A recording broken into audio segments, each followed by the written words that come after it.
दिनम हिलो व्यवहारान दुरीब रेना गणक बढ़ती सावसावते ED CBI व्यवहार काते बीजेपी विरोधी दल चेतान बेबड़ी कमी होरा विरोध काते मिचिल तालाते विरोध को सदर केदा श्रीरामपुर हुगली जिला महिला तृणमूल मेंदो हुगली मोड़ खन एतहब काते नोआ मिचिल एतहब काते जहां दो पिपुलपति मोड़ हबीते सापड़ाव लेन ताहेन आ तायमते पिपुलपति मोड़ रे प्रतिवाद सभा हुईना आ नोआ आखड़ा रे सेटर को ताहेव कान थाहे जिला सभापति अरिंदम गाय सांसद थाहे कान थाहे असीमा पत्रा असित मजुमदार मौसुमी बोस शिल्पी चटर्जी साउते आरहो गणठन चांगारेन आयमा अगुवन को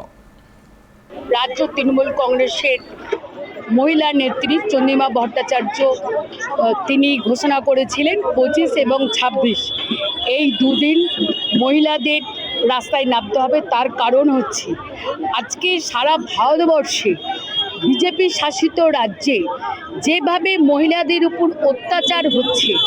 তার প্রতিবাদ এবং রান্নার গ্যাস পেট্রোল ডিজেলের দাম বৃদ্ধি এবং সর্বোপরি ইডি সিবিআই যে দ্বিচারিতা করছে তার বিরুদ্ধে আজকে তৃণমূল কংগ্রেস রাস্তায়। এবং বেসিক্যালি আপনারা দেখেছেন যখন আমরা সারা ভারতবর্ষে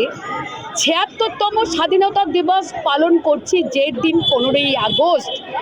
সেই দিন ভারতবর্ষে মহিলাদের উপর একটা অত্যাচার নেমে এলো। সেই অত্যাচারটা হচ্ছে গুজরাটে যে 11 জন ধর্ষককে গুজরাট সরকার এবং কেন্দ্রের সরকার তারা